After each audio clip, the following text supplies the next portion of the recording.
The geopolitics of the entire world is being reset. The entire stage is being reset. Things are changing dramatically and changing fast. But we do have a little bit of breaking news that ought to be quite concerning. And this concerning news has to do with a certain rumor, some hearsay from a lip reader that heard Donald Trump or saw and tried to read the lips of Donald Trump speaking to King Charles. Now, according to the lip reader, what was said was rather shocking if it is true. And Donald Trump apparently told King Charles that there was a warning from Vladimir Putin. And he said that Vladimir Putin wanted war. And apparently King Charles tried to dismiss him. But then Donald Trump kind of drilled in just a little bit farther with that. What Donald Trump said was, according to the lip sync reader, excuse me, that Trump told King Charles that if what Vladimir Putin told him, now bear in mind, Trump had just spoke with Vladimir Putin, but according to the lip sync reader, Vladimir Putin told Trump something that really disturbed Trump, and Trump told the king, he said, if he does what he says he's going to do, there will be nobody left. I'm paraphrasing this a little bit, but I think he didn't mean worldwide, hopefully. I think he was warning King Charles about a potential attack on the United Kingdom. Now, if you've noted, and I've talked about this several times, that Russia seems to have a very special hatred for the United Kingdom. There is something there that just sticks in their craw about the United Kingdom above and beyond everything else. And among the kind of threats made to the United Kingdom that actually would fit within this paradigm is that they have threatened to cause a tsunami wave across the entirety of the United Kingdom. They have one weapon that can do this, and they actually theoretically have this weapon fielded now. They have the Poseidon torpedo, which is an atomic powered, I'm not just talking atomic weapon, it's like a miniature atomic powered submarine, except it's a torpedo with an engine powered by atomic power that can last indefinitely for decades. Well, this torpedo is 8 foot, I believe, in diameter. It's big enough to carry the full-scale Sarbama. For those that don't know, the Sarbama is the largest nuclear device ever developed. The largest nuclear device ever tested was a half-scale Sarbama that exploded, I believe it was in 1962. It was 50 megatons. That's 50 million tons of TNT equivalent. The Castle Bravo was the largest one America ever detonated, and I believe that came in at around 16 megatons. Now, if you have a full-scale Sarbama, that is 100 megatons. They never tested it because the plane that dropped the half-scale Sarbama barely escaped from it. Even though they had it going down on a parachute and a lot of delays, it was intended to give the plane enough time to get away from it, but it barely escaped. And they didn't have anything big enough to deploy a full-scale Sarbama. It's heavy, it's large, but the Poseidon submarine theoretically could carry that. And a full-scale Sarbama detonated off the coast of Great Britain, United Kingdom, could cause a tsunami, maybe 1,000, 1,500 feet in elevation. There will not be much left of the United Kingdom, so maybe the Scottish Highlands, should such a device be detonated. It would be catastrophic. it would really wipe out the United Kingdom, and it was said it would get Ireland too. It's like they don't really care. Like they're Northern Ireland, and it would probably take out a lot of other coastal regions. Netherlands, your docks will probably get overwashed. Uh, Belgium, bye bye. NATO headquarters, that would really break Russia's heart to see that washed over. Lots of France, probably, Normandy region. So even though the cliffs in France are pretty high, as we know from our D-Day expeditions there when we tried to go in. So what does this all mean? Would Russia really do that? Is that what Russia is warning Trump about? Of course, Russia's kind of hinted about doing just that thing for some time. Now, I'm not saying Russia would do it, and Trump didn't say they would do it. What allegedly Trump said is that they wanted war. What allegedly Trump said is that if Vladimir Putin does what he was telling me about, as if Trump didn't take it verbatim. Now, Trump didn't take other things Vladimir Putin told him verbatim, because Vladimir Putin actually told Trump that if he went kinetic with war with Iran again, that the United States would suffer very severe circumstances. And immediately upon hearing that, Trump started planning to attack Iran very kinetically.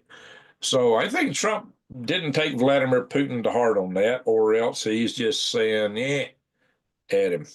Says, oh, yeah, I'll take this. Because he's apparently not buying the credibility. He's not picking up entirely what Putin's putting down. But he did apparently warn King Charles of something. Apparently, this is something he was whispering in his ear. So, not to be heard above and beyond. And maybe this is something you tell somebody directly. You don't go on some big telecom system and try to transmit this kind of a thing, because it's heinous.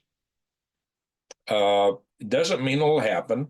Like I said, Russia's been warning this kind of thing, but Russia's got a little bit more uh, belligerent about these things lately, especially since all the new drones have been and missiles like the Storm Shadow have been sourced from NATO nations to Ukraine, and they're having a big effect on Russia.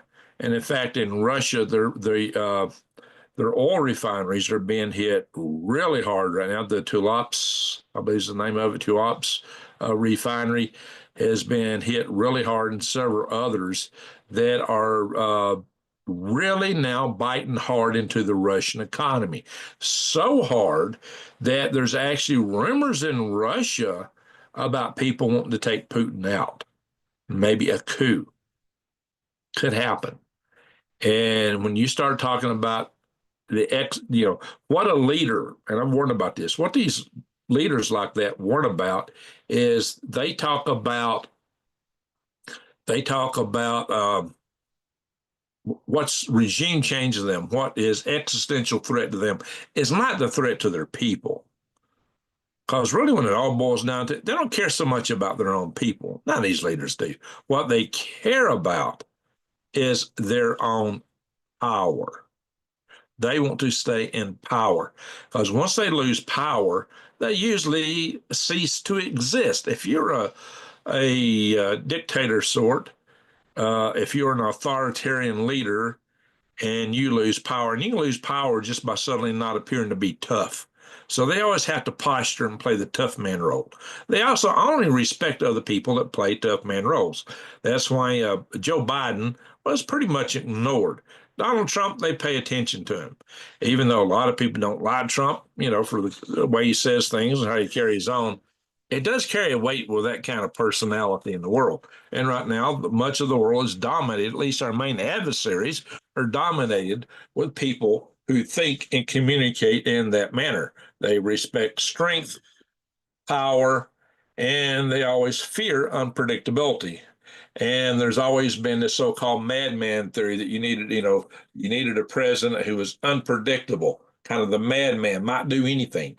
And Trump to a lot of those guys is probably filling those shoes because he'll promise one thing one day and one thing the next day. And some people think that's actually strategy, maybe part of his art of the deal. We don't know. We're not rolling around inside of his head right now. So, in any event, so I'm going to read the chat room after a while, guys, unless I see a super chat roll in. I'm trying to get through the news for our morning coffee club drinkers, so I'm going to give my little monologue here first. So I started this out talking about this threat from potential NATO threat or United Kingdom threat from Russia. And I think that's how that would be interpreted. It would be a threat against the United Kingdom, just given what they said in the past, the gravity of the way Trump said it, and who he delivered the warning to. So if you're in the United Kingdom and you're hearing this, you might want to pay attention. A big tidal wave is something that most of you couldn't deal with unless maybe you take a vacation in the Scottish Highlands. And I got to check on the altitude of those mountains up there. Now, a blast like that, the wave height is what you're going to get from the center. And you get inverse square law, it will peter out with distance. However, the Sir bomb was big enough that if they back it off a ways from the coast and then detonate it, it's going to have a wide range high altitude tsunami that's going to wipe out most of the United Kingdom, along with a lot of other shoreline areas and coastal cities throughout NATO regions, I would assume. Now, this is one reason they talked about Ireland, and they don't want too much of this wave coming back up the Baltic Sea where they got ports. So it might be they would set it off on the side of the United Kingdom on the west side. That may be why they've talked about Ireland being susceptible.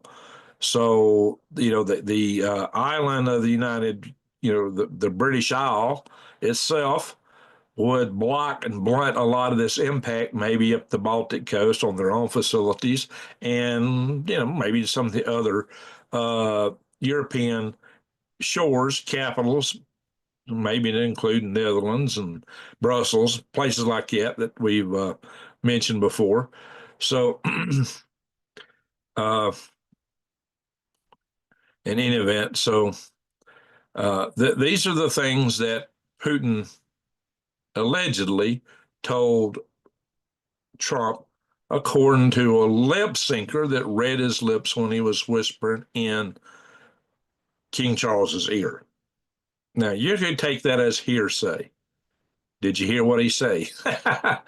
Yeah, well, nobody heard it except King Charles, but the lip reader supposedly said this. Now, lip reading is not absolutely exact, but lip readers can do a pretty good job of discerning things that people say, apparently. So we don't know, guys. We don't know yet. And that doesn't mean it's going to happen. But if you live in the United Kingdom, I would say take heed. The United Kingdom is talking about pulling up troops. You got Keir Starmer's been threatening the Russian shadow fleet tankers going through the English Channel. And upon hearing that, Putin just sent more. They just sent like 100 shadow fleet tankers right through the English Channel. Spot Keir Starmer jumping up and down, saying he's going to do a lot of stuff. Well, Keir Starmer apparently is got a lot of hot wind. But, honestly, the United Kingdom doesn't have much in the way of a navy anymore. It used to be the navy the sun, the United Kingdom used to be the kingdom that the sun never set on because they had colonies worldwide and they had a huge navy. But what really broke their navy in the end, what really bankrupted it, not to mention, they had to pay off their debts some more too. But the final nail in the British Navy coffin, apparently, they were getting revenue from the Suez Canal, and the United States basically made them give it up to Egypt. So there's a lot of things that happen like that. And one time, Portugal controlled the Strait of Hormuz, and they made a lot of money off that. But when that was taken away from Portugal by other countries later, Portugal went into demise. So, these straits, these narrow passageways, these choke points are really critical in the geopolitical scheme of the entire world and the world economy, the economies of nations. Uh, as we see right now, the economies are suffering over what's happening in the Strait of Hormuz at the moment. Now, we have the Iranians blockading Western ships, and then back off in the Gulf of Oman, the United States is blockading everything going in and out of the Strait of Hormuz from Iran. So between the two, it's an effective total shutdown of the strait. Now you hear a lot of reports of, from people about, well, there's a ship just went through the Strait of Hormuz. Well, it don't mean anything because most time you get turned around and sent back because the actual United States blockade isn't at the strait, it's in the Gulf of Oman. And furthermore, the United States has shown that they can interdict ships and will anywhere on the high seas. If a ship is sanctioned, we'll take it anywhere. This blockade is not just in the Gulf of Oman. It is global. And that apparently has really shaken China, because China looks at this and goes, holy smoke. The United States actually pulled this off. We didn't know that they could really do that, that not only can block a strait, but they're interdicting ships throughout the ocean. The United States has a blue water navy. Our navy is, atomic powered, thanks to Admiral Rickover, and it is capable of sailing worldwide. The Chinese Navy is bigger in hull count, but very little of their Navy is a true blue water, get far away from China Navy. It's a Navy mostly for operating the first island chain. For attacking in Taiwan, they've got the perfect Navy. For fighting U.S. forces in that area, it's probably the perfect Navy. Because their hull count is bigger, but their total displacement is less, which means they have smaller, harder to hit targets and a lot more of them. We have fewer targets to hit, which makes us maybe more vulnerable in some sense against the anti-access air denial missiles, the rocket force available to China to try to rain down on our ships if we get too close to Taiwan. So, but we may not have to encounter them in that way at all. That's what we're really showing China. So, okay, fine, you can have all this. We've armed Taiwan to the teeth. And so we just sent new munitions and tanks and things into Taiwan. So if you want to try to take Taiwan, we'll just choke you off at the Strait of Malacca, which is there in Indonesia. So that's the United States stand probably, and now that China knows we can probably pull it off, even though our big long-range defense missiles, our munitions counts are down. We still could probably deal with China in that regard. And that's something I've always said we need to do, not take them on directly, because we just don't have the firepower immediately to do that. Now, it might be we can go in later and do a mop-up operation. We do have some things that are quite vulnerable, like Guam, because some of their missiles from China, the DF-21s and such, DF is Dongfang, they're not just carrier killers, but they've also got what's called island killers, which are aimed specifically at Guam, which we have two major military bases. Guam is U.S. territory. The people in Guam are U.S. citizens. So these are things to take into account. So this is not just a war over Iran. This is a reset of the global chessboard. And to further prove that, that's part of why probably we went to take out Venezuela first and are now aiming and leaning heavy on Cuba. We're trying to get China and Russia out of our hemisphere. We started with Panama Canal. And then we went to Maduro. And then we went to Iran. We've cut off all the cheap oil to China. Now, China is coming back and saying, to Iran and the Gulf Coast, that's particularly Iran, they're telling Iran to open up the strait. China had a big $400 billion investment, Belt and Road investment into Iran. They gave them this, one, to prop up the regime, and two, because the Belt and Road has to go through Iran, basically. I mean, just look at the map. On one side's the ocean, the other side's the Caspian Sea. And they were building railroads and pipelines to do that with. Well, and they had a railroad they were building to try to bring oil out of Iran by rail. The Israelis destroyed that rail line, so it's not available. And even though China was making such an investment in Iran, Iran thought China would come in and save their back. But China's not done that. One of the reasons, that some people think they might, but I doubt it.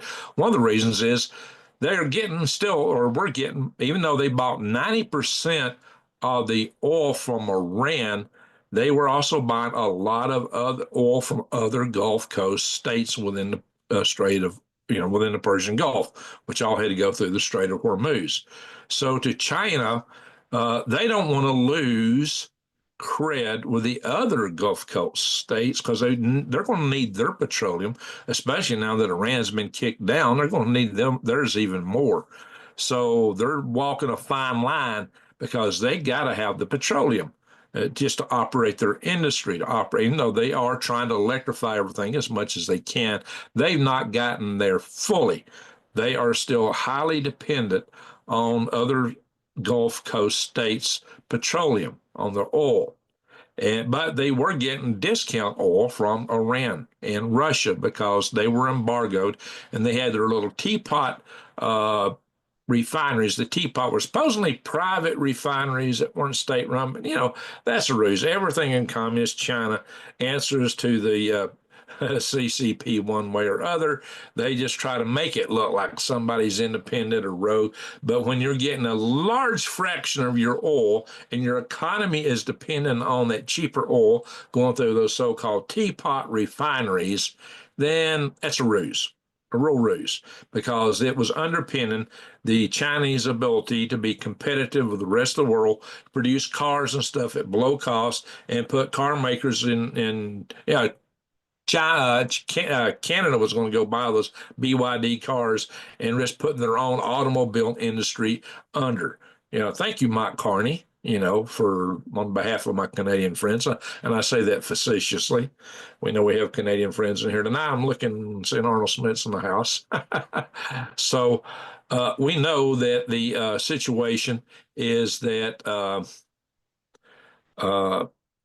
China is suffering right now because of this. They are really up against the wall, and they're walking this real carefully. Now, some people are suggesting maybe they would go in and attack United States ships or try to force escorts through with their Navy.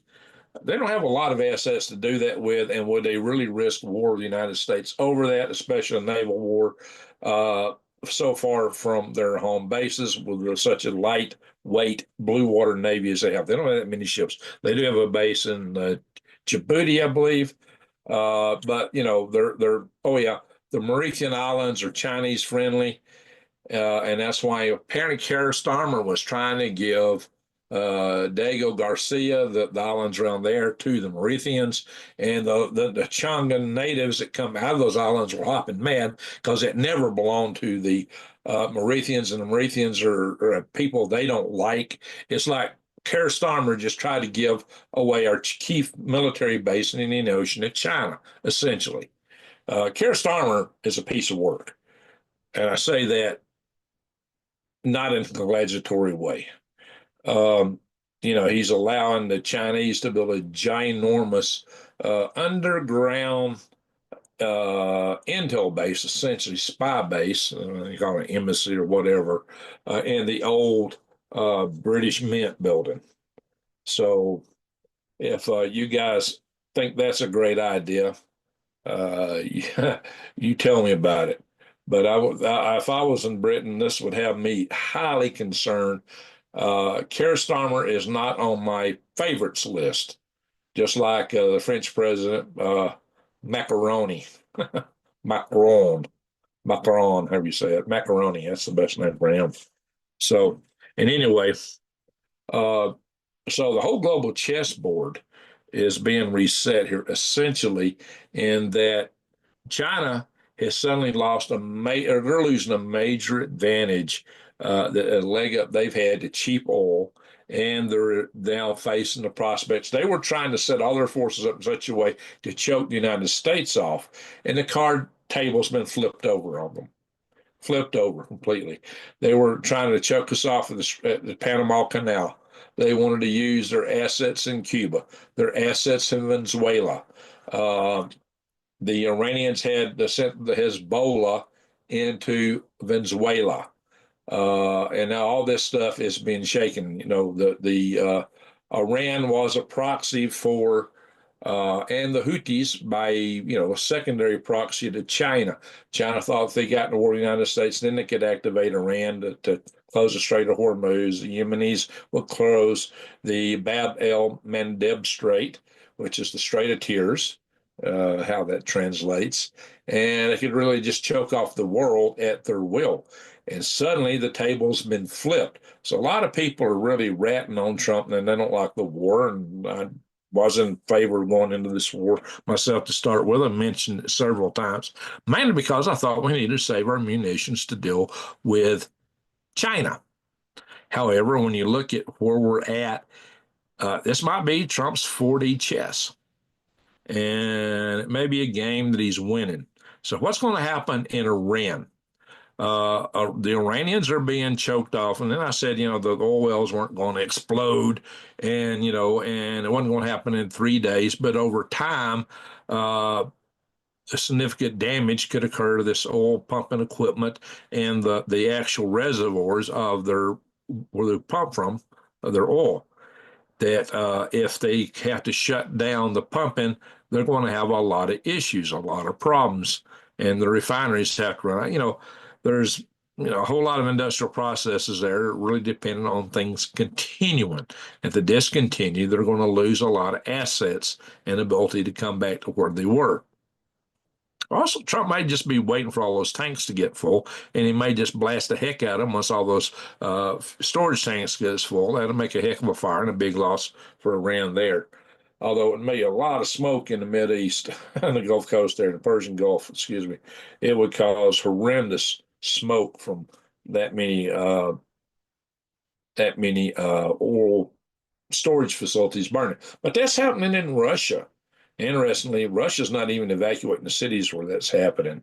It's alleged that even houses where the oil's leaking out to and they're catching on fire, the places are having to where they have to evacuate. They're not evacuating the communities like we did in Pennsylvania when we had that train derailment, which they should, but they're not doing that. And in fact, the people that are being evacuated because their houses are burning are being sent to school nearby, not even taken out of the community. So Russia's not really looking after their own people in that regard. So here's what's really happening over there in Iran. The regime is broken down. It's primarily probably being run by the IRGC, or the head general of the IRGC. The clerics, and the parliament all have their own little spheres of power, and they're all vying to run things as much as they can. But the IRGC seems to be in charge. It's kind of like they've essentially had a de facto military coup, but they don't have the money to pay their people. So if they can't, this whole shutdown of the Strait of Hormuz bites in two ways. One, they don't have product to sell, so they're not making revenue. Two, they don't have the imports, the food, the goods they use on a daily basis. So they're having problems feeding their people. They can't pay their people. They're having a hard time getting the goods they need and want to operate their systems. Their industries have been hit real hard. And one of the biggest other outside of oil, the secondary biggest impact on Iran has been the shutdown of their internet. Now, the shutdown of the internet has been a big factor in a major loss of economic activity in Iran. Now, the reason the internet is shut down is that's what the protesters were using to communicate with each other to stage their protest. So Iran is more afraid of their own people inside the country. Now, how long can they keep the internet down? What if we got a bunch of Starlinks in there? there's those that are saying that even if we back off completely, that the Iranian regime will fall. And some have even suggested that the protesters are currently arming themselves. That could be a major game changer. The reason they kept losing was they weren't armed. They were going up against the Basij's forces, the RGC. The Basij is the so-called voluntary uh, force that patrols its internal security, Iran.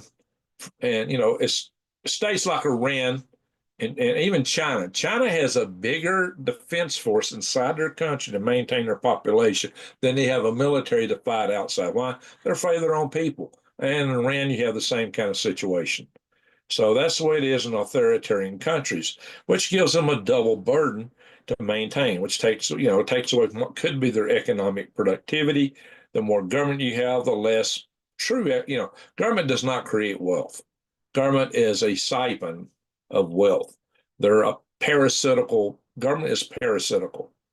They may take money from Peter to rob Paul, but they take a cut of it along the way, and they're not always too good at paying Paul. For those that like, socialism. The government is very inefficient and they're very big and they take a big chunk of anything. And that's true of any government. Some are better than others, but that's just basically true. And the more corrupt the government, the less checks and balances, the worse that gets. Corruption grows and grows fast. I've seen it with my own two eyes working inside of the military and government organizations. That's the way government works. It's one reason I don't love socialism at all because I know it won't work. I'm going to check the chat room a little bit, guys. I'm just trying to get through the monologue. I'll show you some articles to back this up. Then I'll go into the chat room, and then I will we'll do our egg count to wrap up tonight. So I'm just trying to explain what's happening globally and put it in context, how the Iran war is impacting things like that. But secondary impact, yeah, food costs are going to go up. Costs of goods will go up. It's going to be harder to manufacture electronics without the helium. And a lot of the products that's coming out of China will go up in price because the price of fuel to China has increased quite a bit. And so you can expect, and some things are just not available. China has blocked the export of fertilizers so they can grow their own food because they're worried about that. But on the other hand, this is going to impact other countries. Most of the fertilizers from China went to like Argentina and Brazil, Chile, places like that in South America, whom they were buying a lot of stuff from, by the way, too. So I expect food prices to be especially hard hit. Goods you buy from China will probably start going up. For the United States industry, this could be good in that, for one, we're selling oil. We're selling more oil. We're making more money at it. We're now able to tap into the stuff in Venezuela and process that. A lot of our oil refineries were set up for that originally. And then on top of that, we, as Chinese goods go up and China's getting less favorable a place, for American companies to operate, a lot of that stuff, and given tariffs, I'm hoping a lot of that industry is reshored here in the United States. With the demographic issues that China has, a lot of their manufacturing capacity was bound to fall anyway. We really were in a position that we had to reshore things, and we were just slow to do it. We didn't have the economic incentive to do it, and we were about to be hit holding an empty bag. So something had to happen. The tariffs do help enable to make that slate more favorable to American companies. These things take time to happen. None of these things happen overnight. So this whole thing with the Iranian war could be looked at kind of like chemotherapy or maybe like radiation therapy. Sometimes you got to suffer some pain to get some gain. The real gain is that the Iranian Constitution was a revolutionary constitution that was predicated on the notion of exporting the revolution in the region and then globally.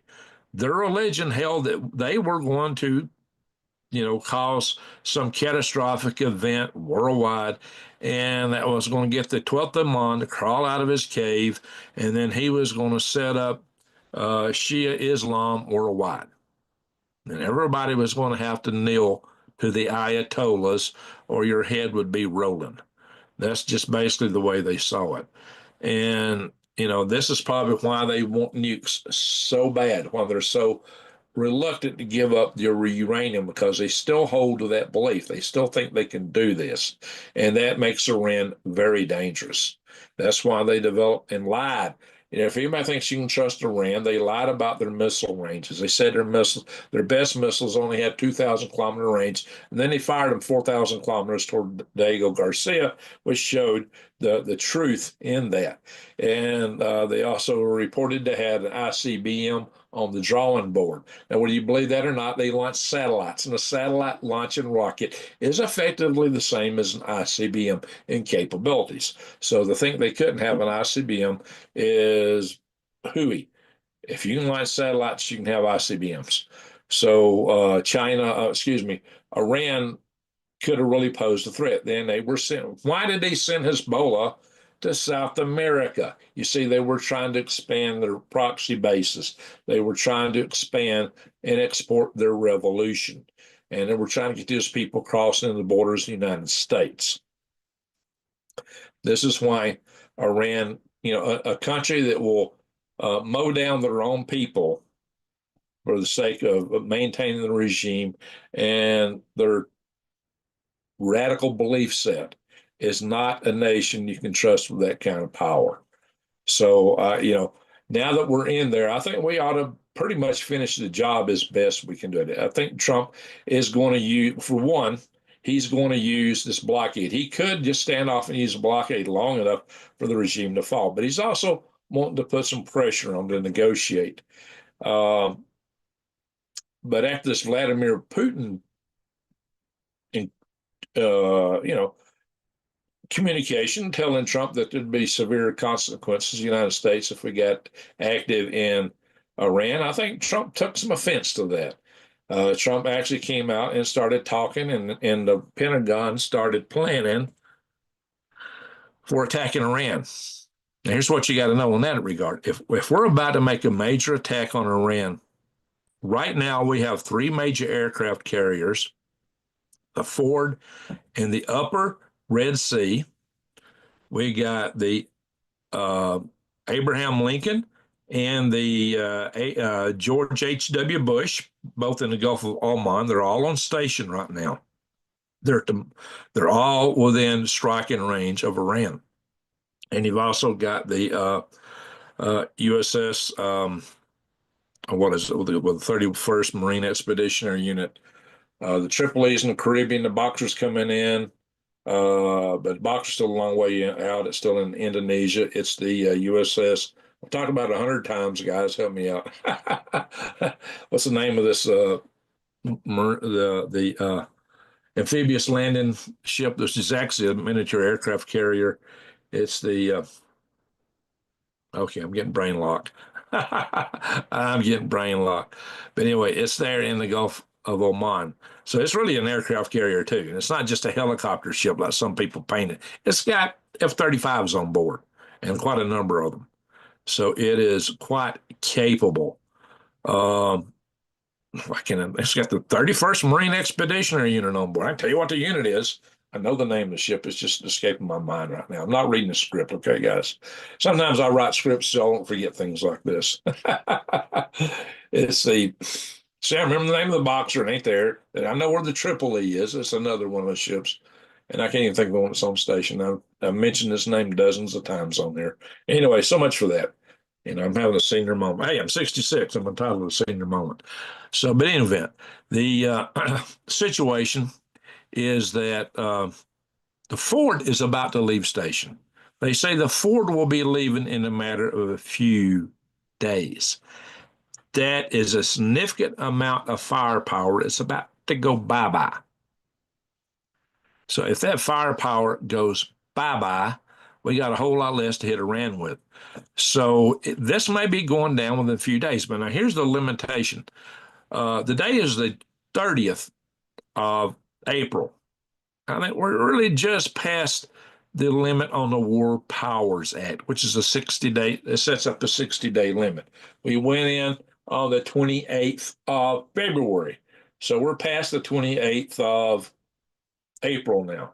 So now we're on the ragged edge of the War Powers Act. So I was surprised Trump didn't do something a few days earlier. So maybe he was, really betting on this blockade. And apparently he's told his people to say, prepare for a very long blockade. But I think he's wanting to do something more kinetic right now. So there is talk of some kind of 30-day extension on the War Powers Act so that he won't have to get full congressional approval. I don't know how that operates, but I've seen mention of that. So it could be that we go in still anytime in the next 30 days, if that is the case. Or maybe Trump will just flaunt the whole thing. I don't know.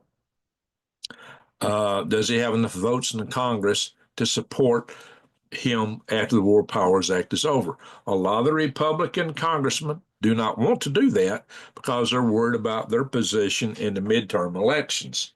So how that would play out is anybody's guess. So can Trump really pull off and hit them kinetically at this point? Because like I said, we're just past the War Powers Act. But if he's going to do it, you would think he would do it really soon before the Ford leaves. Although the H.W. Bush and the Abraham Lincoln aircraft carrier strike groups have formidable power on board. We do have a lot of Air Force assets that could strike. And of course, there's the Israelis. You got to remember the 12-day war was all Israel until the United States entered right to the last night and dropped the bunker buster bombs in the Tans Fordo and Isfahan to Trump thought he was taking out their nuclear capability, which I said he didn't do it.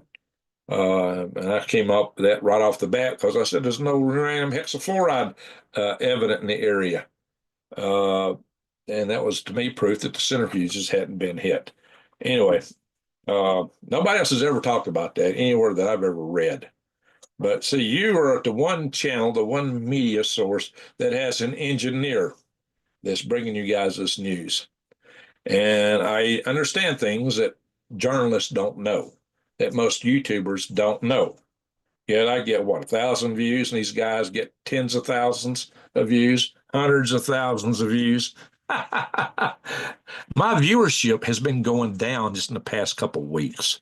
I've lost about a third of my typical views just within the last couple of weeks. Imagine that, guys. Is it YouTube or is it me? Am I saying stuff that y'all don't like? Well, sometimes people can't handle the truth. I don't know. I'm trying to put it up there as it is. I'm not trying to sugarcoat it. I'm just putting it out there as it is. There are channels that put stuff out. Like I used to like Black Forest Survival. But, he really grabbed every conspiracy theory he could on this thing in, the shooting in Utah with Charlie Kirk. Every single thing, it came from here, nope, it came from there, nope, it came from here, it came from there. I stayed quiet for a bit because some of that stuff I thought was bull. I thought there ain't no way that this came from there, come there. No, no way. And then I finally saw the one analysis I thought was right, which is on peak prosperity. Chris Martenson, he nailed it. No, I don't think it was the guy who got arrested. I don't. But I also don't think it came from the side or here, there, and yonder, and all these other little. Every day they had a new theory. And I thought, well, that was garbage, rubbish. But Chris Martenson nailed it. So you watch peak prosperity to figure that out. But Jack, he's gotten like I don't know, he's going like full scale Tucker Carlson or something. I don't know. Everything is bad. Everything is negative. But the one that really got me, the video of the White House Correspondents' Dinner shooter. There was a video of that, which was grainy and not good. Somebody took and put it through AI to make it look more clear, but the AI version had some faults in it, like it made it look like the shooter was carrying a placard, which was not the case, like a big sign. And suddenly, this is proof. It's all fake. It's all. Well, he was he was analyzing the AI video and trying to draw truths from it. But if you play that entire AI video, you'll discover everybody walked down that direction after this guy came around. Also looked like they were carrying a placard. That was the AI. So how, why was he trying to draw truths from that and then saying, oh, it was all AI? No, that was a cleaned up AI version. Did he ever walk that back? I doubt it. He's got something every day and it's all so negative. I don't watch him anymore. I just can't listen to him because, uh, you know, I just can't listen to him anymore. There's some other channels I can't listen to. Channels I used to like. But when you got to grab every little crazy theory to get click rates and to get followers. See, I don't do that, and that's why I'm probably losing a lot of people. If I grabbed every little conspiracy theory, now, hey, yeah, I'm technically a conspiracy theorist, but every conspiracy theory isn't true. And a lot of them are mutually exclusive. And yet some people believe two things that are mutually exclusive. In fact, a lot of people do. It's like, no, you can't have both. It's either one or the other, maybe neither. But you can't have both of these because they're mutually exclusive. But anyway, I won't go all into that. But, you hear that kind of stuff. And I've known some people that thought that way. And, they would try to talk to me and tell me all kind of crazy stuff. So, no, you can't believe this if you believe that. No, they believe both. So these are mutually exclusive. They don't both fit together. But some people just don't think through things like that. I'm a big picture guy. I connect dots. I'm trying to figure out what's really going on. I'm trying to synthesize it on the global level, on the local level, on the geopolitical level, on the political level, on the military level, on the economic level, on the engineering level. So I'm trying to bring you guys the best analysis that I can bring to you. And I am an engineer. That's how I made my living, was doing analysis. In the last 20 years, it's been risk analysis and hazard analysis in my day job. So these are things that I deal with, that I understand. I know how things work from the standpoint of physics. I know how things work geopolitically because when I was a kid in middle school, I was a member of the military book club. I was a member of the Civil War book club, and I was reading books on military strategy about yay thick. That was what I did for fun instead of playing football. I don't know jack diddle about football because I put all my thinking and all my mental capacity into things that I thought mattered. And and trivial stuff, sports and pop culture weren't up there. Although I do like music, but I don't study that stuff. So I bring to you guys decades of knowledge and background in these areas. That's what I'm trying to bring to you. So, but apparently that's not good because I've lost a third of my watchers. If you say dumb stuff, people love you. If you come out and just say any kind of dumb thing and, grab, like I said, some of these theories they grab, there was a favorite theory of the day, like on the shooter in against Charlie Kirk. Every day it was a different theory. Oh, this is what happened. The next day, no, this is what happened. No, this happened. Here it was. Here's the proof. No, it was over here. And it's like, you got to be kidding me. You got to be kidding. Why are people still watching this nonsense? And there were a lot of big channels that were doing it. A lot of them. A lot of guys, I carry an AR. What? I open my videos up. I'm going bang, bang, bang, bang. I know what I'm doing. I was special force. Blah, blah, blah. And their heads are full of mush. Heads full of mush. So it's the algorithms or channel is not the only one getting hit. Yeah, I am getting hit. That's a fact. I mean, just the last 2 weeks, a third down. That's very significant. And that was down from, a few years ago. I used to do a video and I could expect occasionally hit 10,000 viewers to get, I expect to get 2,000 views a day at least or per video, maybe 4, sometimes 5 or 6. That was easy. Now I struggle to get over 1,000. So in any event, watch Lieutenant Colonel Daniel Davis. I hadn't seen him.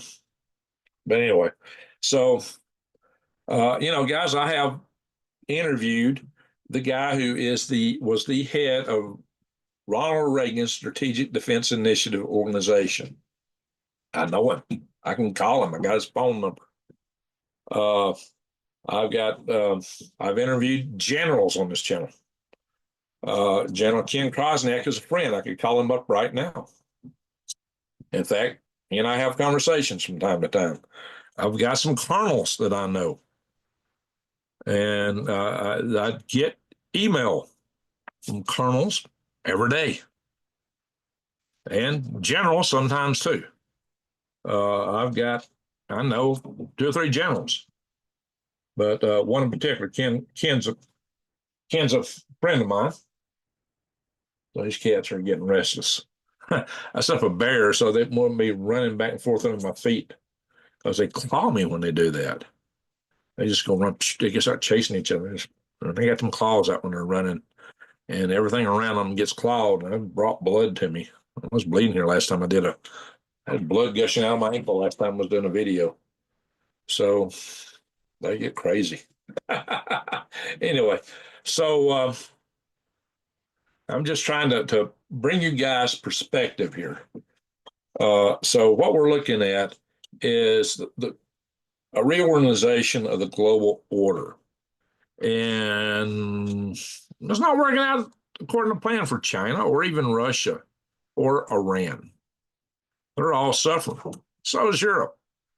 We're all suffering somewhat. We are in something of a global malaise. We're way too much in debt. So, and the worst thing of all is that we may have civil war right here at home. Very high chance of that. It won't look like the Civil War we had in the 1860s. That was a war between states. We're talking about a war between neighbors, primarily between principally urban and principally not urban areas, like rural areas. That is how this country is politically divided. And it's not going to work out well for the cities, I'm going to tell you. They may think they got the upper hand. It ain't work out for them. I might do another video on that in the near future. Uh, so, and the bottom line is that Iran uh, is being starved economically. They are such religious zealots, they may never agree to giving up their nuclear stuff, but Donald Trump may pound them again. For that, it's a good probability if he does. The pounding could start before the Ford leaves. I said could.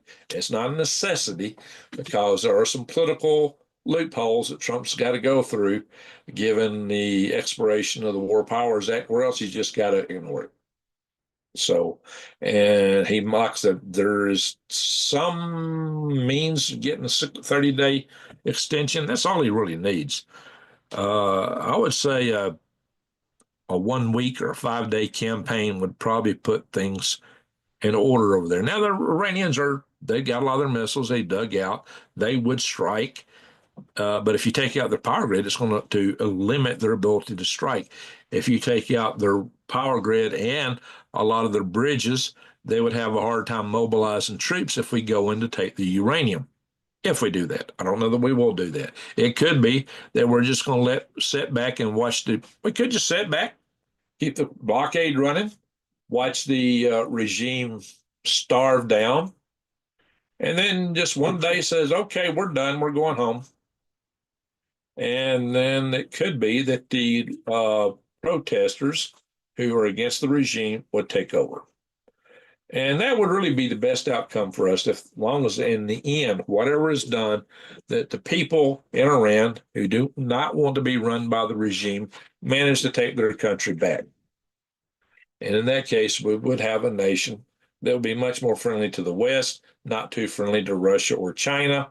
And so, especially this deal with China, most of the population didn't like that $400 million deal because they knew that was putting Iran basically under China's thumb.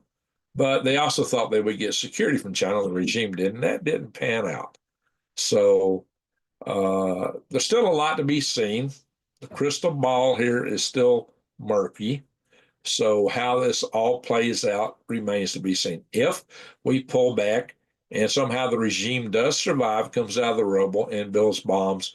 And especially if we lose the midterms with the Republicans, no Republican will ever want to touch Iran again, and they will grow and grow and eventually pose threats again, possibly. But they will have limitations they didn't have before, and that they're running out of water. That may be the ultimate checkmate. It may just be Mother Nature on Iran. And a lot of that was due to their own mismanagement of the water resources they had. But this is happening throughout the entire Arabic world, except for Indonesia. And Indonesia used to not be so radicalized, even though they were Arabic, but people have went in there to radicalize the Muslims in Indonesia. But Indonesia used to not be so radicalized as much of the rest of the Muslim world. Now, there's some, Muslim countries that aren't that radical. I mean, the ones where the kings have their main motive to make money, and they have aligned on the Abraham Accords with Israel, which is a big change of events. That's what Donald Trump negotiated with the Abraham Accords. All these countries, we've got Israeli forces now in Arabic countries, Israeli military. I think it's in the UAE, helping to defend them. You wouldn't have thought that 10 years ago. So there's a big change of things. So the only outlier really is Iran now in the Mideast. So that can be a major game changer. So it could be that we might find some level of peace for a while if this whole Iranian thing falls down. That's our hope. I really do hope for peace, long-term peace. It may be that China will know we can choke them off, and maybe they won't jump on Taiwan. Maybe. But then again, that's assuming rationality in Xi Jinping, and Xi Jinping has fired everybody that wasn't a yes man. So he's the emperor with no clothes that don't know it, which is a very risky situation. He might do something irrational, thinking he's making decisions based on solid data, because everybody reports to him, tells him what he wants to hear. Trump's got a little bit of that problem too. Putin's got that problem, but Xi Jinping has got an acute case of that. You would see that also in Little Kim over in North Korea. So those are things all over. How long have we been going tonight? I've just been delivering monologue. I'm not going into any articles, and maybe I shouldn't. How long have I been online here? Maybe I should skip the articles. At 92 watching, we've been 56 minutes. I'm gonna leave it up to y'all. Do you want? I'm gonna look at the chat room right now. If you want me to scroll through the articles, put a 2 in the chat room. If you want me to just, if you're happy, because I think really and truly I'm be showing articles that just reinforces what I've been saying. I could show some video from X of the fires at the refineries in Russia. I'm seeing through the chat room we got fires in, I guess, Louisiana, one of the refineries. So I am not an advocate of war, but sometimes you don't have a choice. But I am an advocate of containing China because China wants to do us in. They really want to do us in. So we don't need that. And no, there's not a moral equivalent. Our government is not perfect, but there's no moral equivalency between our government and China. Some people want to say that. The Chinese basically are committing genocide on the Uyghurs. They have organ harvesting, people that are political dissidents. They've been going after the Falun Gong, which were just people that like to practice Tai Chi mainly and meditate. They've and Xi Jinping started that. They the info. Okay, I don't know what you mean by the info, Angie. If y'all want me to go through the articles, put a 2 in the chat room. If you want me to just go into the chat room now and do the egg count, put a 1. We've been going about an hour, and I'm just happy to wrap it up because I think I've really covered everything in terms of content. Sometimes I forget things, like to go through the articles to show you things I forgot. And sometimes there's a couple funzy articles. I got 1 vote to go through the articles. I'm not seeing a lot of votes. Right now, Bill, the kids got the only vote in the house. So, well, if well, that's all I see is Bill the kids vote. That's what I'm gonna do. I'll go through the articles. So, yeah, these articles are usually people that's got a lot. Most of them got a lot of bias. I filter out a lot of that stuff. Uh, you see a lot of opinion pieces out there, even if they're listed as news, it's usually opinion. But okay, we got another one. How you doing, Eddie? All right, we got 2 1s, no twos. Uh, take a rest. That's kind of like a 2 from all of a sudden. Got another one. Okay. Hey, Kim Possible, how you doing? Good to see you in the house. Ready to start? You will start growing now that you can be more consistent with your content. I hope to, but it's a struggle sometimes to get content out. I've got a video. Well, I'll go through the articles. I'm gonna show. I do have a video I'm working on. All right, we'll do that. We'll do that. I do have a video I'm working on, some other stuff I can show you. So, all right, let's do that. Let's do that. We are going to go through the articles. And to do that, I need to open up, get it up the right place. Make this thing down. Yeah. Okay, we got that. Give me a second. Takes a minute to click into everything. I gotta find the tab to click. I'm trying to move screens around. I'm working off a smaller screen than I used to work off of. Oh, my computer that I turned in trying to get a refund. Apparently they called me today and told me it's ready to pick up to store, which is a 2 hour drive away. That's going to be a 5 hour commitment to go there and back. But I got thinking, they got eluded, it was fixed. I'm going, oh, well, they never even called me from the shop like they did before. And so they don't really know everything that's wrong with it. So how do they fix it all? So I spent a lot of time trying to get a hold of somebody at Best Buy, and you never get anybody at the store. It always sends you to and when you call the store directly, it sends you to a call center. The guy at the call center, I finally got hold of it. I had to, it takes forever to get through the AI to get what you need. And finally got the right person on. He says, they looked at your computer and discovered it had thermal issues. They didn't fix anything. He said, they just sent it back. It's like, really? I turned it in for a refund. The store wouldn't refund it because they said they didn't have that model on stock anymore. They couldn't either refund it or replace it. He talked about some kind of in-store credit. I didn't want it in-store credit. I wanted my money back to buy something they didn't have or do without. Most likely, I don't have a day job anymore. So I got to go up there. Apparently, they were supposed to come. Well, that guy says, well, they'll call you. So I don't want to spend 5 hours driving there and back without knowing a few things. I need to understand how this is going to play out before I drive all the way up there. I mean, other things, I might decide to order something online for even through them that's not available in the store. I don't have to make 2 trips up there for sure. That's a 10-hour loss. I can't afford to lose that kind of time. I'm busy. So he said, well, they'll call you back by 8. I said, look, I've never been called back by the Geek Squad up there. Oh, they'll definitely call you. I got it in the program. They'll call you back. They never call me. They don't ever call you. Yeah, I'm not happy with their customer service. To me, the Geek Squad specialist at Flagstaff, big thumbs down. No customer service. They're horrible. So I'm putting it out there. If you're in Arizona and you're going to buy anything from Best Buy, I wouldn't go to Flagstaff. I'm just going to tell you, I don't like that store. I have gotten terrible service from them repeatedly, so much so that they made me mad on more than one occasion. And again, they did that today. They're, you know, you'd think they were a government agency instead of a private company the way they act. You usually get customer services out of store, but I don't know, they're a little too bureaucratic there. All right, am I sharing that? Yeah, I am sharing. Okay, good.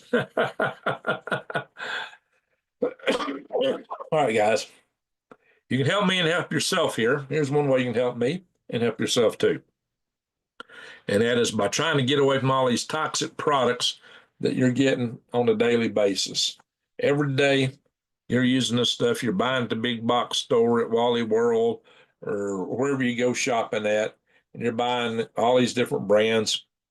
And I'm here to tell you, they're loaded with chemicals, heavy metals, all kind of bad stuff. And some of the chemicals aren't even labeled, like you see with your dish detergents. I covered that in the video and explained why that was. So what's happened is you got 12 major corporations bought all 550 different brands out.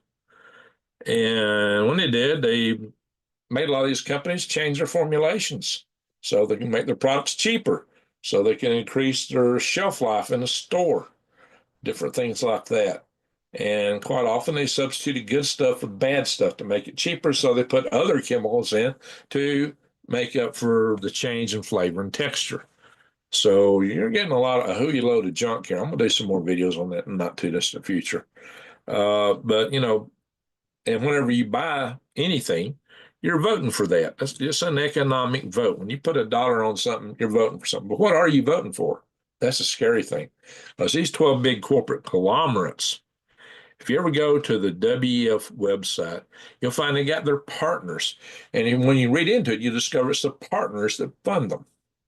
These are the guys who preach to you that you will have no privacy. You will have, you will own nothing and you'll be happy. They literally mean you will own nothing. Not that it'll be given to you. It's going to be rented to you. And how do I know that? Because the guy who runs the WEF is one and the same as the guy who owns BlackRock. The guy who runs BlackRock, he founded and runs BlackRock, which is the biggest of the asset management companies.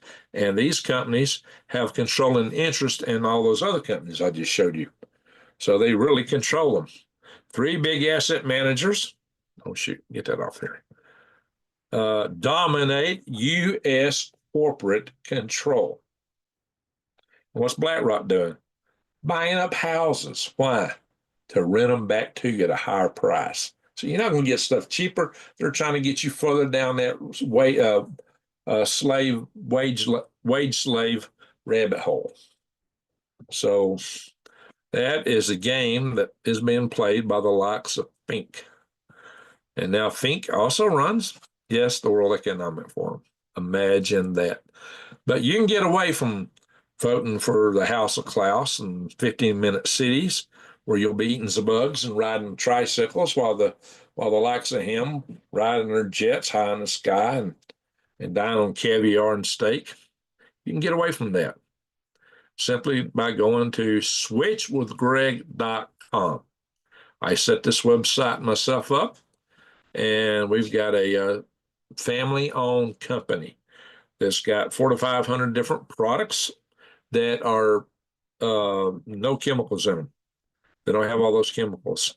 They are, even the cleaners are plant-based and they're tested extensively for consumer safety. And the cool thing is, all the manufacturing and all the jobs are right here in America, right here in North America. I think they got some stuff in Canada, but it's mainly in the United States. So it's made in the USA, essentially. I think there might be a little bit up in Canada, but mostly it's made in the United States. It is, like I said, non-toxic products, family-owned company, no House of Klaus, no big corporate conglomerates. So just come in here and fill out this form. This is my website. The data comes straight to me, and I share it with a friend, Lisa, who's a member of the community, who will contact you and bring you on board, tell you all about it. All right, enough of that. Let's move on. So switchwithgreg.com. Now into the news articles. Lip Reader reveals Trump's chilling three-word warning to King Charles over Vladimir Putin. And apparently he told him a few things. You always got to scroll down to the bottom of the article to get what you really want. Because they always, they want you to read the article. So they got to always fill it up with fluff to start with. So if you want to find the meat of it, you got to scroll down typically. So, yeah, so apparently he was telling the king, so right now I'm talking to Putin. He wants war. And Charles tried to, brush him aside. Another time, he says, but Trump reportedly continued, I've got a feeling if he did what he said, he will wipe out the population. So apparently Putin was telling uh, telling Trump that he's going to do something. And if Trump said if he did what he did, it would wipe out the population. I don't think he's talking global population. He's telling King Charles, and based on the kind of threats that was made by Russia in the past, they could be talking about a Tsar bomber. Most likely it would be detonated on the west side of Britain so as not to flood out the Baltic Seas with a tsunami that would result from it. Oh, the thing I didn't mention, the Tsar bomber wouldn't just be a tsunami of water. They're talking about a cobalt salted device. They're talking about packing it, the outside of it with cobalt 60, which is highly radioactive. If you some of you that are old enough to have read civil defense stuff back in the 70s may know that there was something called a doomsday bomb. They believed that a single one sort of bomb, a scale bomb, 100 megaton bomb, I think 50 megaton bomb, if it was cobalt salted, could wipe out the Earth. And maybe that's with radiation. But if it was detonated in the sea, it would be more directional, it would be in the atmosphere. So that's probably why they're talking about doing this thing as a sea-based weapon. Essentially, this is the doomsday weapon itself, but detonating in the sea. I don't know what the long-term effect would be on ocean life and life going forward down the road, but it wouldn't be pretty. But essentially, wherever these waves wash, you're done for. And there won't be nothing there until that radioactivity decays years later. Years later. So it's not just like, you wash, you leave, the tsunami wipes over and you come back and rebuild. You can't. It's gone. I should have mentioned that part earlier. Let's move on. All right, so here is some of the Tuops oil refinery strikes. Let's see if I can get this to open up here. Let's see if I can get this stuff a little bigger here.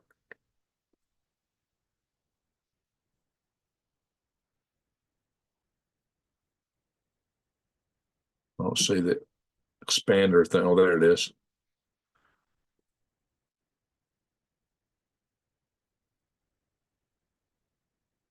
Yeah, they've hit it hard in several places. Look at that. Several places. There's some cooling towers there too. That's interesting. One had a lot of smoke. Now, a lot of these videos have logos on them, so I don't think I can play a video with a logo because that's probably copyright. Oh, I'm going to show you another video. They'll take me a little bit to pull it up. I'm going to show you another video that's not in this internet tabs. In a second. Yes, that's got a logo on it. The logo's on that. That means copyright. Last thing I want is a copyright strike. I want to see a logo here. I'll open up. Oh, so I'm going to play both videos. We don't want to do that. Wow, I've never seen so many logos in a long time. Their logo means like a news agency. They got software. If you play their stuff, they'll come after you. I had a British news agency try to throw a copyright strike at me for covering State of the Union. Oh, there is a logo popping up. Let's get out of that one. Just popping up a little bit here and there. I had a State of the Union address, which is government, and government stuff cannot be copyrighted, but somebody, right there we are, we'll even play that one. Some British news agent, British news channel, threw a copyright strike up. Oh, there is a logo on that one. It's faint. It's in the background on that window. Jeez, come on. X is problematic. So that got a logo. Anyway, if it's something individual, usually X has also got a lot of individuals contributing videos. That's what I want to find. It's a video from an individual. Don't have a logo. I don't see a logo here. Now there's something called fair use, or if you're talking over and editorializing something and you're just in a little short snippets, you're allowed to do that according to fair use doctrine. But you can still get challenged. I said, I got challenged for using something that's 100% in the public domain. I had to fight it. So really? Yeah, that don't have a logo. Doesn't mean, but I'm editorializing. It's short. I don't see a logo here. I don't know what that is. There's a watermark there. All right, we'll stay away from that. Gotta watch this stuff. Anastasia. What we got here? It's just a picture. All right, enough of that. So there's been some other refineries hit too. There's the two ops. It's got like 12, it says 12 million tons. I guess that's how much oil they're hitting. I don't know how many barrels is in a ton. Probably a couple. I don't know. A barrel of dirt is about 800 pounds. So oil is pretty heavy. Then it's got this Sleft Llanos. It's got 15 million tons, which apparently the hit strikes there were done on the 26th of April, bigger than in the two ops. Oh, they hit two ops repeatedly. And then you got the Novorossiysk, how do you say that? 6 million tons. These are just some of the ones that's been struck. They're not the only ones. This is why Russia is actually suffering right now, suffering pretty heavily. Uh, Now, I've done some videos I want y'all to pay attention to because I've been talking about, I just did a video that get that many views that y'all want to look at here. I've talked about the threat of chemical warfare here in the United States being launched by terrorists or other bad players from agricultural drones. I've kind of mentioned this in the past. But there were 15 drones stolen in New Jersey, of all places, and we hadn't heard anything about New Jersey drones, right? And apparently, it was a very professional job. The people that did it had presented all this supposedly proper paperwork, but it was a lie. It was a heist. Those got recovered, but we don't know what else is out there. So, in this regard, people can buy these things. And bad players may have already bought a lot of them. What's at your military bases? If the Chinese owned properties near them. I'm going to cover that in a special video later. The video that I'm working on right now is going to be talking about the threat to our grid. I'd hoped to record that today, and I just couldn't put it all together. So I'm going to record that tomorrow and probably post it tomorrow unless something comes up that gets in my way. So expect I'm probably going to do 3 videos on drone threats. This was the first one, and this is about the agricultural spraying drones, a chemical bio warfare threat from those. I didn't go into great detail and talk about Chinese bio threats and how that can tie into this, but that's something to take into account. These cats are causing problems. That is something to take into account. So you need to come in here and watch some of my older videos and just check and see what you might have missed. Like this one, massive food recalls. I was talking about contaminants in food. A lot of things like that. So, and you can go back here and you can see some of my product safety, toxic products, uh, different things. Toxic toothpaste. I talked about over 90. I showed the test results here for over 90% of your brands of toothpaste having heavy metals in them. Just there's a lot of stuff in here. And I'm going to have to come back and revisit this humanity's impending peril because drone warfare is a game changer. That's why I brought this up. Drone warfare right now is a big game changer for terrorist activities, for all kind of stuff, and we've got to pay a lot of attention to that. So I'm doing a series. It can really hit us hard right here at home, big time. Talking about taking our grid down. So these cats have found something that makes a lot of racket. But just perfect thing to be happening. I'm trying to do a video. I don't have a room I can shut them off in this house. It's all one open. There's no doors internal. These cats are too little to turn loose outside right now. So anyway, again, Trump is telling insiders to prepare for an extended blockade, and that's to be expected. And maybe that will be the extent of what happens over there. Or is Trump actually going to launch kinetic attacks? I don't know. So, But here is his Putin. He had a talk with Putin, and Putin basically, uh, actually, Putin was trying to negotiate on behalf of Iran, and Trump told him to go stick it. He said to Putin, he said, I want peace in Ukraine. He said, you focus on ending the war in Ukraine first. I don't want to hear it. And then Putin made some big threat, essentially says, hey, United States is going to be in big trouble if we attack Iran. And then Trump just promptly run out and decided to start talking about hitting Iran.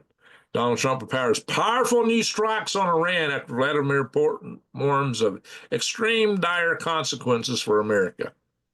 Now, some people say Trump is Putin's puppet. It don't look like it. It don't look like it. Anyway, and this is what Trump went out and posted immediately after that.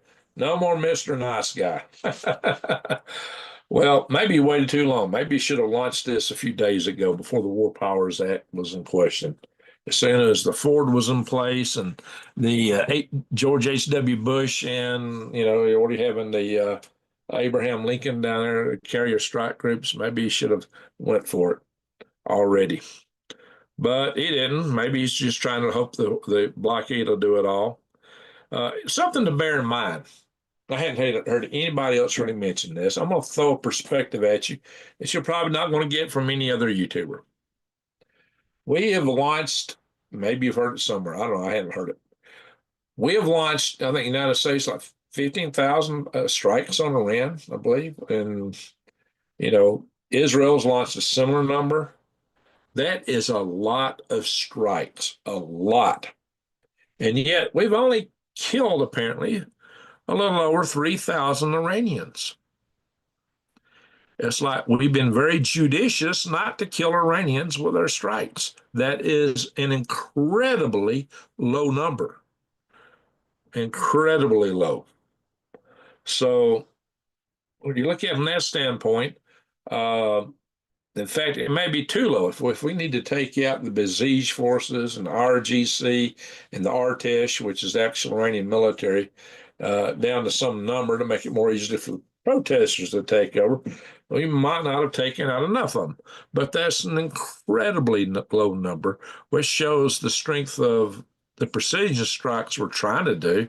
And apparently we've been actively planning to try not to take out, aside from the leadership. Now, we were doing it for their leadership, but apparently we're not trying to take out a lot of the soldiers even over there. So a lot of people are crying about things, but I need to wear my state boots around those cats. Yeah, these cats or something. Anyway, uh, I just wanted to paint that picture to you because I don't hear anybody else talking about that. So for such a horrendous war, it's actually uncharacteristically, that's a tongue tangler for me tonight. I don't know why, but uncharacteristically humane. Is that weird? That's an oxymoron, is it not? I would never have thought that.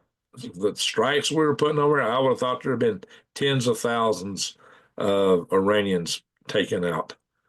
So we're in a different day. So USS Gerald Ford coming home after record-setting deployment. It's coming back in just a few days. That's why I say, Trump, if he's going to make a strike, you'd think you'd do it while he's got all the firepower out there at one time.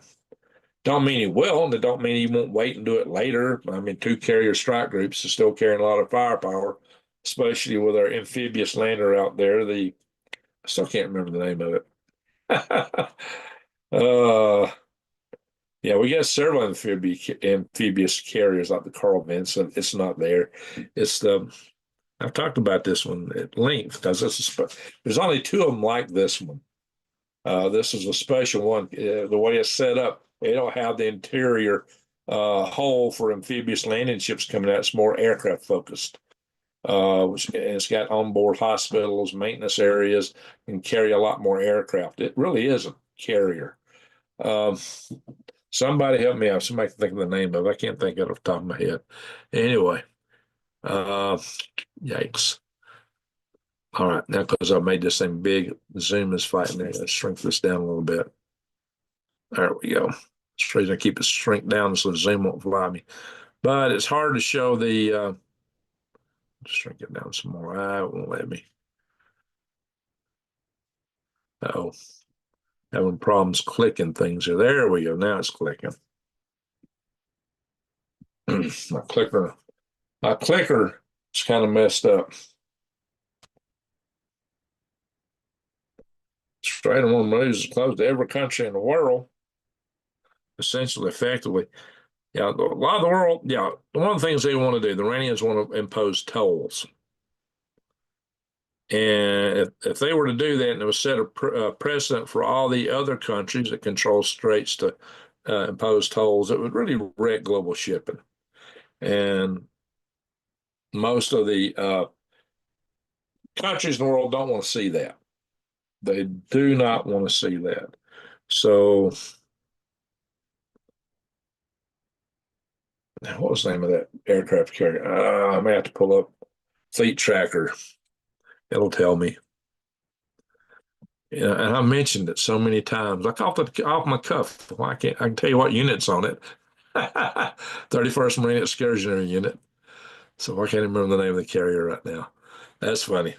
News is tied around the neck of the Iranian Rupp regime. Pay no attention to the Trump distortion effect that has been in so much of the war reporting to the critique of Donald Trump that wish casting from lefties is in legacy media. America's dominating the conflict. The United States will prevail, according to this. Here, some of those tolls would be exorbitant if Rand pulls that off. Uh, so, what was this thing on the scroll? I don't know. But anyway, so the Iranian regime is in trouble. That's what it boils down. Russia and China may still have options as bolt holes. I think I was trying to say something else there. But the former cannot be happy with the guard given their oil needs, and the latter may have used up the space available for fallen dictators. This guy's really kind of talking around here. It's funny. Uh, and talking about Cuba teetering, quite a few things here. I'm going to go through the chat room a little bit, guys. We're almost through this news articles. All right. Victor Davis Hanson. He's an old guy, but he's got really a good analyst. If you get a chance to read Victor Davis Hanson's works, read them. He goes into detail. He has good wits about both politics and geopolitics. He's quite the analyst, and there's a picture of him there. Probably an AI render picture, but it does look just like him. So, and he's basically saying that Iran is probably done. That basically what he said in this article is that Trump ought to use the blockade to try to force them to negotiate. If they want to negotiate, then start hitting them some. Hit them where it hurts a few times, and then give them another chance to negotiate. If they don't negotiate, just keep pounding them. Then eventually he says, well, after you pound them enough, you can just pull away. And probably the people there will overthrow the government. That's basically what he's saying, which is something I've been saying for some time. So um, we hope. Of course, we don't know if the people will overthrow them or not, or the citizens, but they have a better shot at it. And there is now rumors that they are arming. Well, they're getting arms, but if they get small arms, the regime is going to be in trouble. And again, the regime really is reliant on shutting down the internet and these people not being able to communicate in order to maintain internal control. And internal control is what they're afraid of the most. And they may be more afraid of their own people, even right now with us bombing them, than they are our attacks. That's probably what it all boils down to. So, oh my gosh, I got too much junk trying to open up here. I am probably not going to go into this article because it's just popping up so much junk on me. New York Post has some interesting articles. So that's a online source you want to check out, New York Post. The Islamic Republic has always had one true Achilles heel, and it's not the Israeli jets or Americans. It's in the Iranian streets. And again, if there's anything that's going to cause a true regime change there, it will be the people. And that's why they shut their internet down. But they did that at great expense to their own economy. But this stuff is freezing. So don't let me change the tabs here. I know this website is froze. Trying to change tabs, and it's all freezing up. Probably means my memory is peaked out.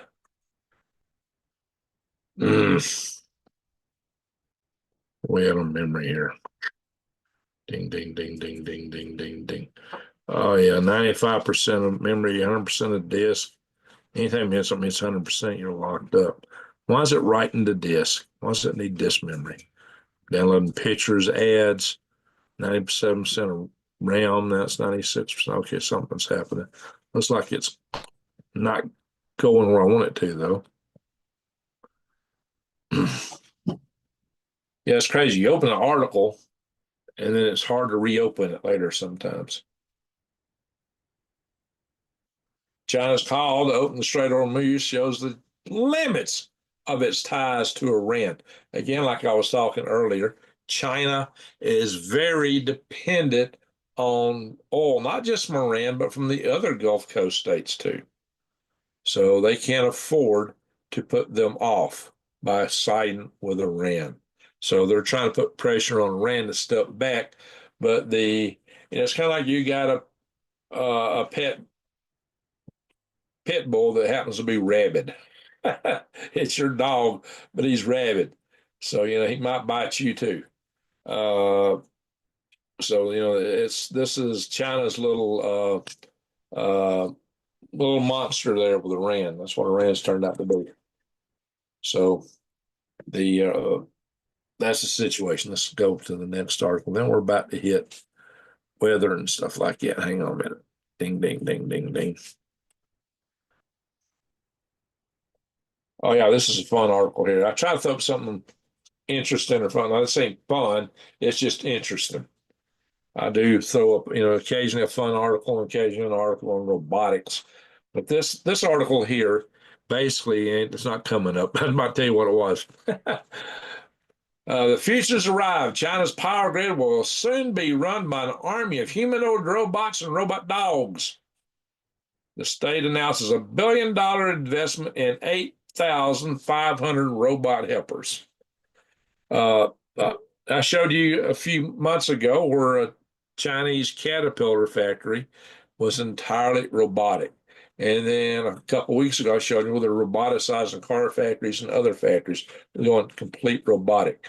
China's got a demographic problem. They don't have enough young people to do these jobs.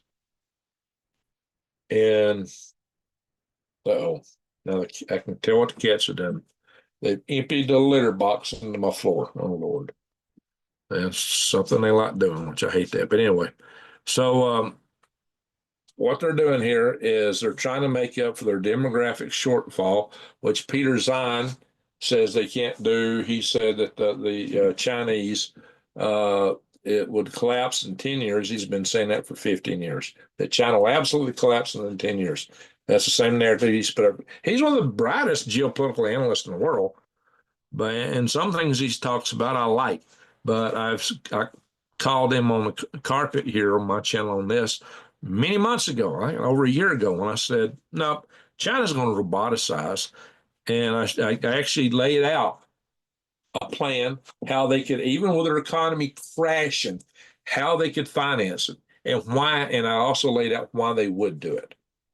And then how it would be so profitable for them down the road, and how in the future they could build a big robot army, big robot military. And they even postulated they would create robot horses. And because that's in Revelations. Guess what? China's created a robot horse. I kid you not. And People thought I was crazy when I put that video out about how they were roboticized and also talk about their genetic super soldier program. And people thought I was flipping crazy.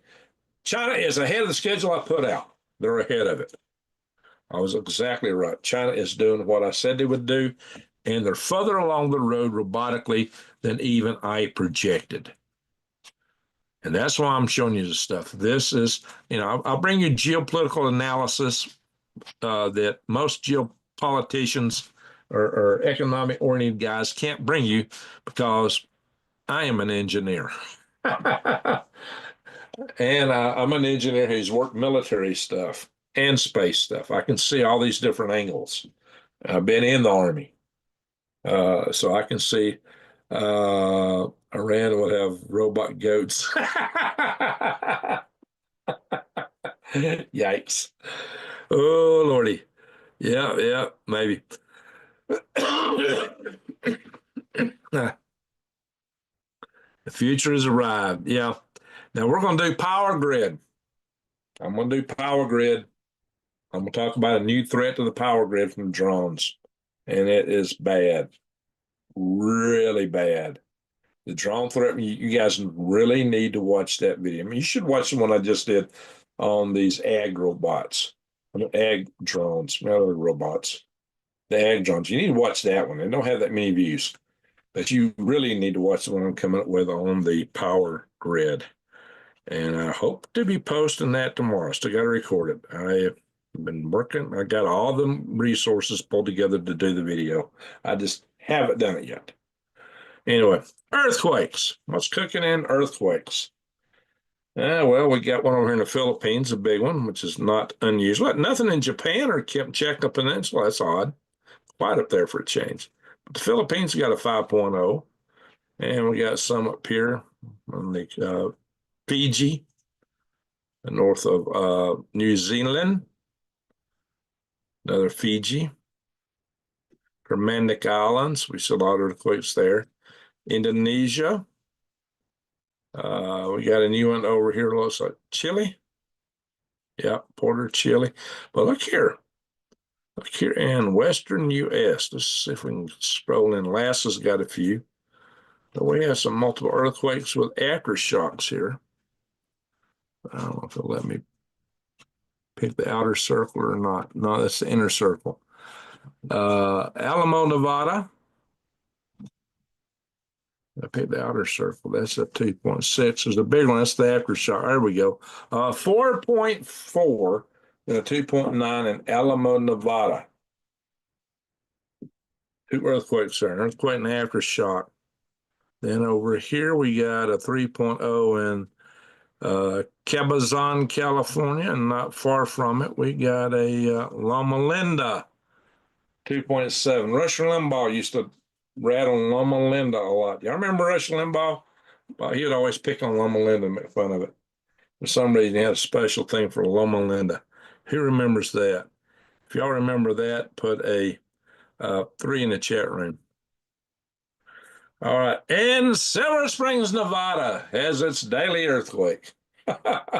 What is it with Silver Springs, Nevada? An earthquake a day. I don't know what is going on there. Silver Springs, Nevada. Jim Morrison. He might have something to do with Loma Linda too, but Rush Limbaugh used to pick on Loma Linda a lot. All right. Somebody remembers that. Rio Linda. Is that who he was picking on? I thought it was Loma Linda. Maybe it was. It's been a long time. Rail Rushbo has been gone for a while. All right, and the Puerto Ricans, well, they're dancing as usual, dancing hard. Well, that's Virgin Islands there, 3.2. I've been to the Virgin Islands and Puerto Rico once back in 91. Been a few years ago, over half my life ago. All right, yeah, some of these on Puerto Rico, definitely. I bet that one is too. Oh, that's Virgin Islands, okay. All right, well, Virgin Islands are dancing too. All right, now I'm drilling a little closer. I can see two here in Puerto Rico and a couple out here in the Virgin Islands. Been there a long time ago. Long time ago, 35 years ago. That's where I spent my 31st birthday. All right. Asteroids. Space weather. Nothing on the asteroid chart that's coming between the Earth and the moon that we know of soon. But when you look to the past, you see there was a blast. There's always a bunch of them coming between the Earth and the moon. Those are ones we just have. So we'll see it turn red in the next few days. The ones we didn't know about, they'll pop up on the chart. But fortunately, most of these are smaller ones. That's one reason they hadn't been discovered. The smaller ones. What's the biggest one on the chart today? Nothing. Well, there's one, 127 uh, meters across. That's a fairly big one. 300. That's a third of a kilometer there, almost 304 meters. That's a big one, but it's going to be a long way off. Nowhere close. Oh, this one's almost a kilometer down here coming by on the 27th of June, but it's going to be almost 9 times away, lunar distance away, 8.9 lunar distances away. So it's not going to be a threat. That's almost a kilometer. You would not want that to hit our planet. That would be a bad day, a bad hair day where everything come down. Very bad. That would destroy cities or region. That's bigger than what made Meteor Crater out here, which is close to Eddie, who's in the chat room tonight. Eddie's not far from Meteor Crater, about very close to Meteor Crater. He's got a beautiful canyon out in his neck of the woods, too. All righty. Low chance of flares today. That's good news. Now, Amazon is making its own auroras. Oh, from their rocket launches. Okay. And we'll look at the sun. Okay, this sunspot, 4425, has petered out a little bit. Yay! I can't cry over that. Now we'll come over here and I'm going to show you something else to look at. My Galactic Greg's channel is doing pretty well right now. In fact, it's actually doing better than Green Greg's. Well, at least a couple of the videos on there are. What's a hot topic, and it's because a hot topic in the news right now is Amy Eskridge is one of the hot topics. And look, I posted this about 6 days ago. It's got 4,600 views. Now, this one is just about in general what's going on with the so-called missing scientist. And that's got 601 views a couple days ago. It's not doing nearly as well as this one. Well, I knew Amy. And I'm seeing a lot of people are sending me video snippets where somebody has snipped out a part of the video that I recorded, and they're not referencing me or my video. They're just saying, some dude said this. Well, it was me. And I did talk about that in this video. I'm still seeing more and more videos every day where people are talking about what I mentioned in that video. Basically, when I suggested, what do you do about concerns you might come up missing if you're doing this kind of work, which is a legitimate concern. Well, I asked her that in that video. But anyway, I am really not happy with that Mark Sokol and Jeremy Rise video. I did show some in there, but they should have never released that. That was awful. In any event, now I haven't done a video titled Ning Li. If I did, it'd probably get a lot more views than this one did. This one's actually mostly about Ning Li and her work. But the point I was making is the U.S. Army for 11 years has had an anti-gravity program. And I prove it in that video. I did that video a year ago. I need to do a special video on Ning Li. I knew Ning Li. I knew Amy Eskridge. I knew them both. So I knew both of them. In any event, really sad what's happened to them. And both of them. Ning Li was one of the nicest people you'd ever meet. Really nice. She was a Chinese, but she was pro-American. China tried to get her to come back to China, and she wouldn't do it. She would not do it. A lot of people thought she went to China. She did not. She was very pro-American and very smart, very nice. And so was Amy. Now, Amy in that Jeremy Riseville, she thought she was having a private conversation with these guys. She's a lady who had endured a lot of pain. Uh, she had some health issues, and some they may have been brought on by directed energy weapons. Could have been entirely from directed energy weapons. All her health issues, she was in a lot of pain, and so sometimes when you're under a lot of stress, a lot of pain, you will drink some. And she thought she was doing a video among friends. She did not know they were recording. She thought she was just having a conversation. And she did not want to be on the internet that way then. Because I had my oldest videos on this channel. If I click videos, let's see. There's the 5 most recent videos have all been on this topic about the missing scientists, engineers, program managers. And none of those, most of those didn't do all that well, but this one on her is doing pretty well. As you can see, it's got a lot more people on it. But my top performing video, my original videos on Galactic Greg's click videos. And you click the oldest. These are the first 2 videos I ever posted. I took an interview where she was making a presentation to the Huntsville, Alabama L5 Society, which I founded in 1983. And we started our Halo altitude liftoff program from HAL 5. I did, and the oldest video of me on the internet is me running a conference for HAL 5 in 1993. I was the chairman of the 1993 International Space Development Conference. Well, these are the first 2 videos I did. This is just when I got my camera and started YouTubing. So I decided to create a space channel. And Amy was talking, so I recorded that. And at first, Amy was very happy that I put this video up because she had created an institute where she was trying to fund anti-gravity research. So she wanted investors and she wanted researchers, and she was getting some good interest at first. And she told me she was very happy, and she thanked me for posting it. And then something happened. She started getting harassment. She called me up and says, "Greg, will you take down those videos?" Which I thought, oh my gosh, these are the best videos I got on this channel. They're going to make me go viral because they were getting a lot of attention real fast. I thought they're going to make me go viral. I took them off because I did not want to put her at risk. She asked me to take them off. She did not want to be seen that publicly. And that's why I'm saying that video that on Jeremy Rye's channel should never have been posted. Well, she did not know that she's been videoed. She did not want to be on the internet at that time. Well, after she passed away, I reposted these, and I did a video, a joint video. You can see this one had almost 9,000 views. That's 8,900, 8,500. Then after she passed away, I combined the videos into one video, and that is the most popular video on my channel, 37,000 views.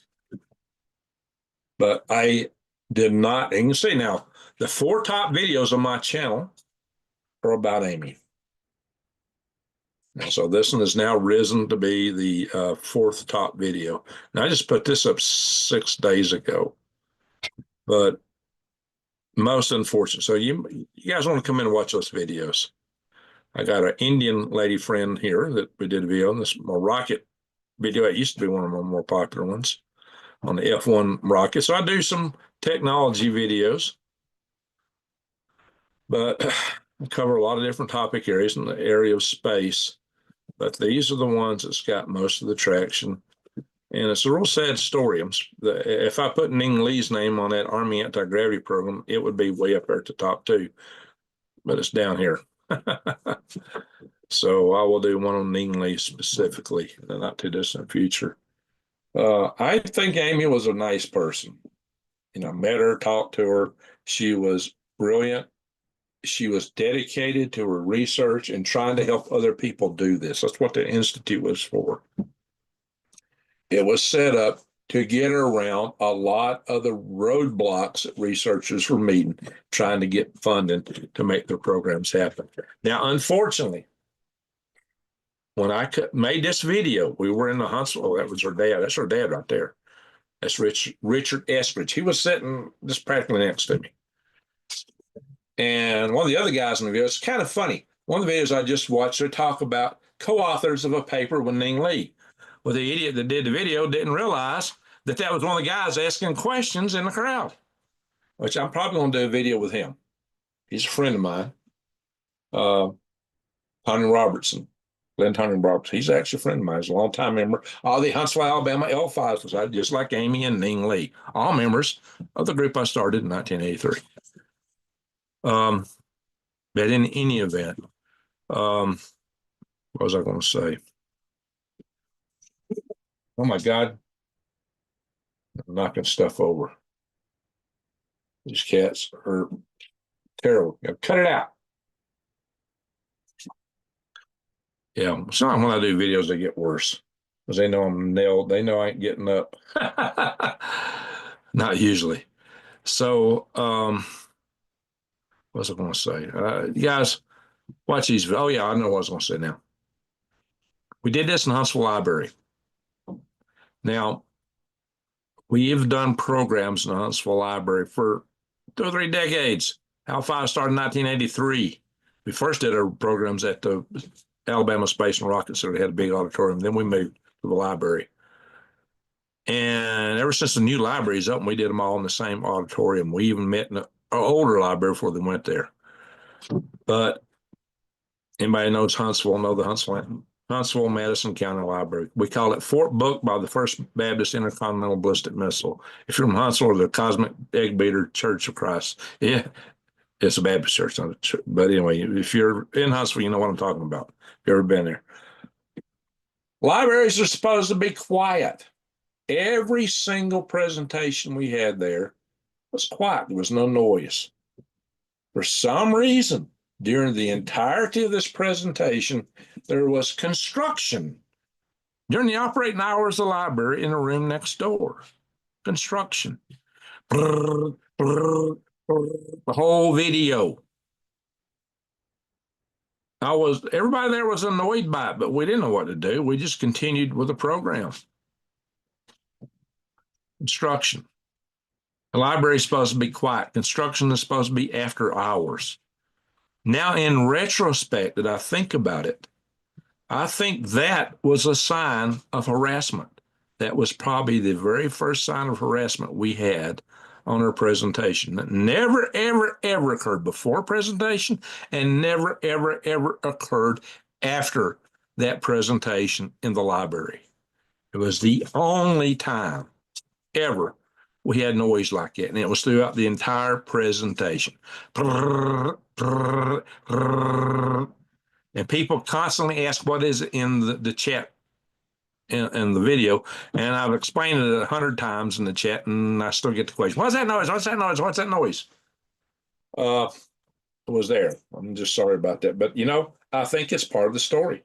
I think it's part of the story. Do I miss Alabama? Yeah, I got a lot of friends back there. You know, I miss seeing some of my friends and family. I did go back there for Christmas, but I do love it here. I actually really do. I love it out here. Construction. You shouldn't be doing construction